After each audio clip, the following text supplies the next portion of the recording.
and Bar, your source for drinks, games, and debauchery with America's favorite show choir. So this week's episode was called Mashup. So let's get down to what actually happened in the episode. First, you have Ken and Emma going to Will, asking them help with their first dance in their very secluded, no one will ever see it wedding. And while Emma wants to dance to I Could Have Danced All Night from My Fair Lady, Ken wants to dance to the thong song by Cisco. So Emma tries to take dancing lessons from Will, and it just turns into a whole entire mess of feelings and emotions, and we get to hear Emma Pillsbury, played by Jenna Mays, sing for the first time, and it was awesome. So in the choir room, as an assignment, Will asked the kids to mash up a song with Bust a Move.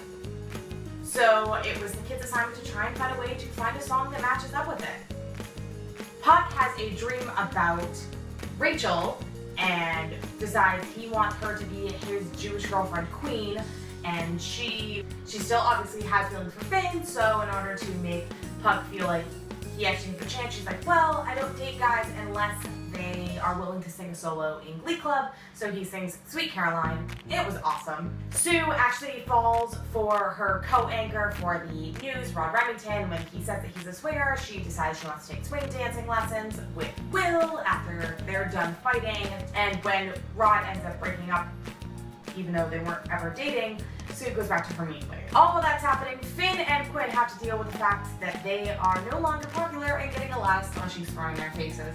And in the end of the episode, Quinn actually does get kicked off the cheerleading team.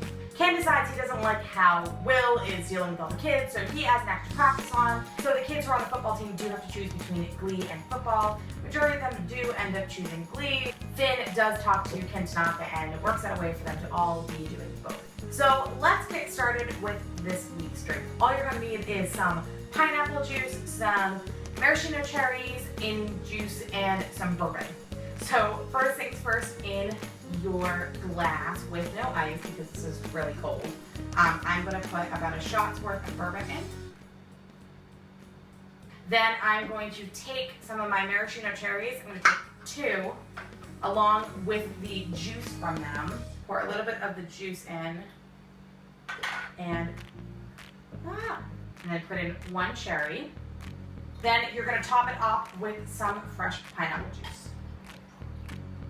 And there you guys have it, a mashup. Cheers. As you guys know, with every episode of the Choir and Bar, there are 3 drinking game rules. This week's no exception. Your first drinking game rule is to take a sip every time a slushie is thrown. Your second drinking game rule is to take a sip every time the word Jewish is said. And your third drinking game rule is to take a sip every time someone is either kicked off or quits a team or club, even though it only might happen for 1 episode. They might be back in the same clubs before. Now, thank you guys again for watching. Don't forget to hit subscribe, drink only if you're of age, and drink responsibly, and I will see you guys at the next episode of Choir and Bar. Bye!